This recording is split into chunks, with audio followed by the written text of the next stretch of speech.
Welcome to Blue Health Daily. If you've ever tried intermittent fasting and quit, there's a high chance you didn't quit because fasting doesn't work. You quit because you made one of a few predictable beginner mistakes. And the frustrating part is that these mistakes make fasting feel way harder than it needs to be. They make you hungrier. They make you more tired. They make you crave sugar at night. They make you binge in the eating window. And then they convince you that fasting is the problem. But fasting is not the problem. The plan is. So in this video, I'm going to show you the 5 biggest fasting mistakes beginners make. Ranked from the smallest, this seems harmless mistake, to the biggest mistake. Stay to the end because mistake number 5 is the one that ruins fasting for more beginners than any other. And fixing it can make 16:8 feel dramatically easier. Let's start with why beginners struggle in the first place. When beginners try fasting, they often expect a straight line. They expect fast, burn fat, lose weight. So they skip breakfast, push through hunger, and wait for results. But instead, what happens is usually something like this. Day 1, hunger feels intense, but motivation is high. Day 2, you feel tired and cranky. Day 3, headache, cravings, low energy. Day 4, you finally reach your eating window and you eat too fast, too much. Day 5, the scale doesn't move or it goes up. And then you go back to normal eating, feel guilty, and promise to start again next week. So fasting becomes another thing you try instead of a system you can follow. The real issue is that beginners treat fasting like a test of suffering. They think the goal is to feel hungry. But hunger is not the goal. Consistency is the goal. Fasting is supposed to help you control eating, not turn your life into a constant fight with food. And when beginners make the wrong choices, fasting becomes misery. Now, why does this happen? Beginners usually make fasting harder for 4 main reasons. First, they start too extreme. They try long fasts immediately, even when their body and routine aren't ready. Second, they think fasting gives them permission to eat anything later. So the eating window becomes chaos. Third, they break the fast in the worst possible way, usually sugar. That makes cravings worse. And fourth, they rely on the scale day by day. They see one bad weigh-in and panic. Then they cut harder, train harder, and burn out faster. So here's the truth. The goal of fasting is control and consistency, not suffering. And if you understand the science behind fasting, the mistakes become obvious.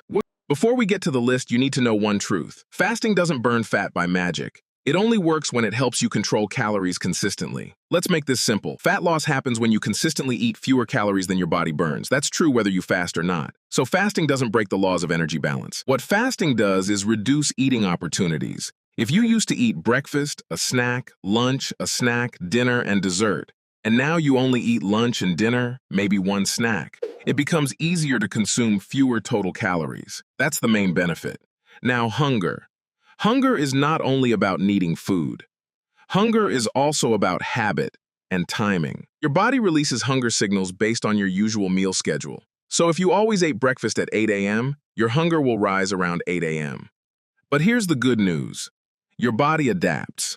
For many people, the first 3 to 7 days are the hardest because your hunger schedule is changing. After that, hunger often becomes calmer because your body learns the new routine. Now, why do beginners binge? Binging often happens when someone fasts too long, then breaks the fast with sugar. Sugar spikes blood sugar, then it drops. And when blood sugar drops, cravings and hunger can hit hard. So instead of feeling controlled, you feel out of control. And finally, the scale. When you change meal timing, sodium, carbs, and training intensity, water weight can change. So the scale can bounce around, especially in the first week. That doesn't mean fasting isn't working. It means your body weight has multiple components. So if you judge fasting by 1 day of scale data, you'll make bad decisions. Now, with that science in mind, let's get into the list. I'm going to walk you through the 5 biggest fasting mistakes beginners make. We'll start with the smallest, sneakiest one, and we'll end with mistake number 5. Mistake number 1, an inconsistent schedule. Changing your eating window daily. This is the smallest mistake, but it creates a huge problem. Many beginners do fasting like this. One day they eat from 12 to 8. The next day they eat from 2 to 10. Then they try 10 to 6. Then they skip dinner. Then they make up for it the next day. So their body never adapts. Their hunger schedule never settles. They feel hungry at random times. And fasting feels chaotic. Why it happens? Beginners are trying to optimize too early. They chase the perfect window. But the best fasting schedule is not the perfect schedule. It's the schedule you can repeat. The quick fix? Pick one 8-hour window and commit to it for 14 days. What kind of problem could we solve? Here are beginner-friendly options. 12 p.m. to 8 p.m., 11 a.m. to 7 p.m., 1 p.m. to 9 p.m. Choose based on your lifestyle, not based on what looks impressive. Consistency is what makes hunger easier over time. Now, the next mistake is even more common because it's invisible. Mistake number 2, drinking calories during the fast, the coffee trap. A lot of beginners believe they're fasting, but they're drinking calories, a latte, a sweet coffee drink, cream and sugar, a little juice. Even small calories can break the fast and add energy intake you didn't account for. And because liquid calories don't make you feel full, they often make fasting harder. Why it happens? People use coffee to survive the morning, and many coffee drinks are basically dessert. The quick fix? During your fasting window, keep it simple. Water, sparkling water, black coffee, unsweetened tea. If you need electrolytes, choose zero sugar options. And if you want a fancy coffee, treat it like food. Have it inside your eating window. This one change can instantly reduce hidden calories and improve hunger control. Now let's move to mistake number 3, the one that causes cravings and binging. Mistake number 3, breaking the fast with sugar or a low-protein meal. This is one of the most common reasons beginners binge. They fast all morning, then they break the fast with a pastry, cereal, a sweet coffee drink, candy, or a big carb-heavy meal with little protein. That first meal creates a spike, then a crash. And when that crash hits, you feel like you could eat everything. So fasting turns into all-day hunger plus night eating. Why it happens? Beginners think, but that treat often triggers more hunger. The quick fix? Break your fast with protein and fiber.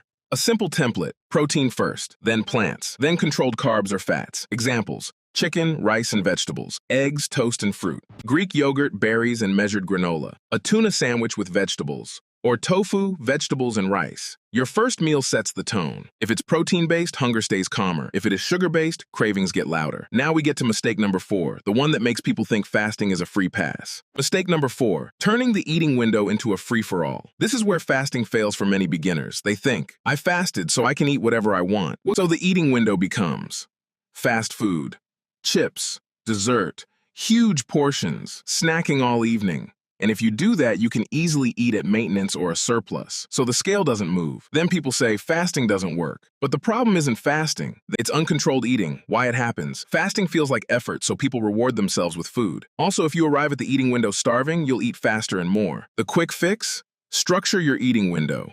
The simplest beginner structure is 2 meals plus 1 protein snack. That's it. For example, with a 12 to 8 window, 12 p.m. meal 1. 4 p.m. a protein snack, which is optional. 7 p.m. meal 2. And every meal follows the template. Protein first, vegetables or fruit, controlled carbs or fats. This makes calories and hunger easier to control. Now we arrive at mistake number 5, the big one. This is the mistake that makes beginners quit. Mistake number 5, fasting too hard too soon plus overtraining. The burnout cycle. This is the #1 reason beginners fail fasting. They start like this. They jump straight into 18-6, OMAD, or even longer fasts. They also decide to go hard in the gym. They add HIIT workouts. They do cardio every day. They cut calories too low.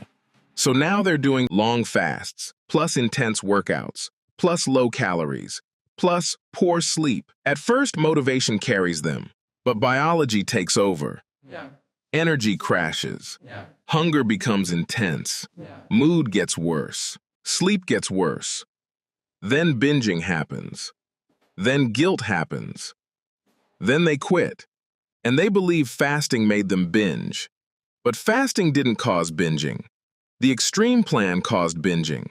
Why it happens? Beginners believe more extreme means faster results. But extreme plans don't create long-term results. They create burnout. The quick fix. Use the beginner ramp-up. Instead of jumping straight into 16 hours, do days 1 through 3, 14-10, days 4 through 7, 16-8, and keep training moderate. If you're new, focus on daily steps, strength training 2 to 3 times per week, and optional light cardio, not hardcore HIIT every day. Also prioritize sleep. Poor sleep makes fasting harder because it increases cravings and hunger. The goal is not to suffer through fasting. The goal is to build a routine you can repeat for weeks.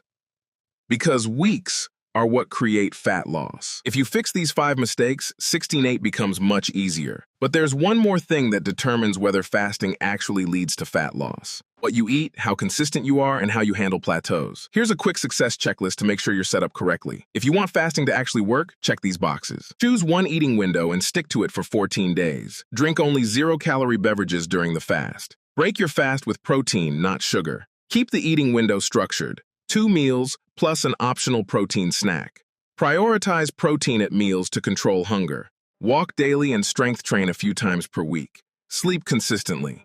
And track weekly averages, not daily scale emotions. If you do these, fasting becomes a tool that supports your lifestyle, not a punishment you have to survive.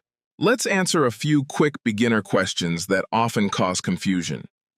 Do I have to do 16-8 every day? For beginners, consistency helps, but you can be flexible once the habit is stable. Start with 5 to 7 days per week for the first 2 weeks. What if I get headaches? Often that's dehydration or low electrolytes. Drink water and consider 0-sugar electrolytes. If symptoms are severe, don't push through, adjust. Can I work out while fasting? Yes, but keep intensity moderate at first. The goal is sustainability. What if I binge? Focus on progress, not perfection, and try mindful eating techniques. Don't punish yourself. Return to normal structure at the next meal. Never turn one mistake into a week-long collapse.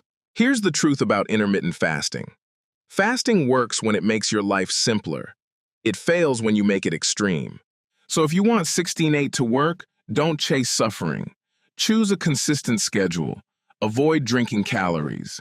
Break the fast with protein. Keep the eating window structured. And don't do mistake number 5. Don't go too hard too soon. Fix these mistakes and fasting becomes easier, more sustainable, and far more likely to produce real fat loss.